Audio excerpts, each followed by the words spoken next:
Ibinahagi ni Pinay tennis sensation Alex Ayala na hanggang ngayon ay hindi pa rin siya makapaniwala sa kasikatan at patuloy na support ang kanyang natatanggap saan man sulok ng mundo. Para sa detalye, narito report ni Paulo Salamatin.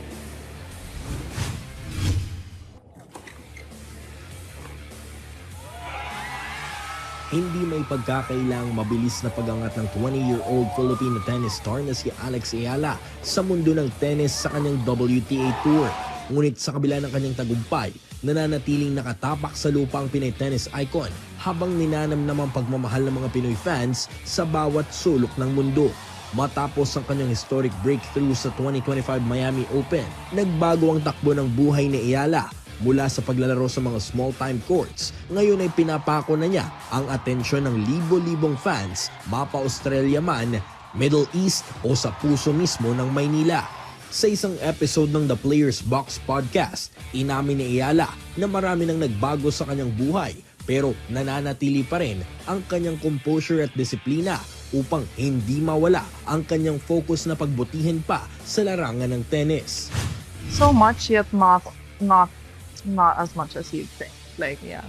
Because the day-to-day is still very similar in terms of, like, I'm still training, all my life still all about tennis. But with the added just exposure. You know what I mean? So, especially, I notice it a lot more when I'm at home, but the things that have changed now is that when I'm in different countries, like in different cities that aren't in the Philippines, like, I'll get recognized.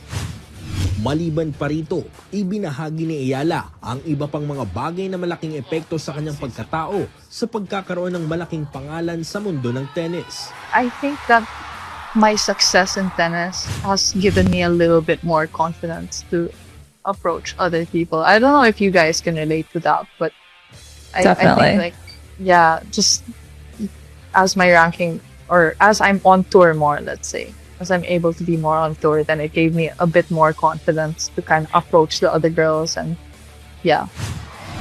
Samantala, puno naman ng pasasalamat sa Ayala sa lahat ng mga sumusuporta sa kanya kahit noong mga panahong nasa mababang ranking pa lamang siya at noong mga panahong hindi pa siya kilala ng nakararami.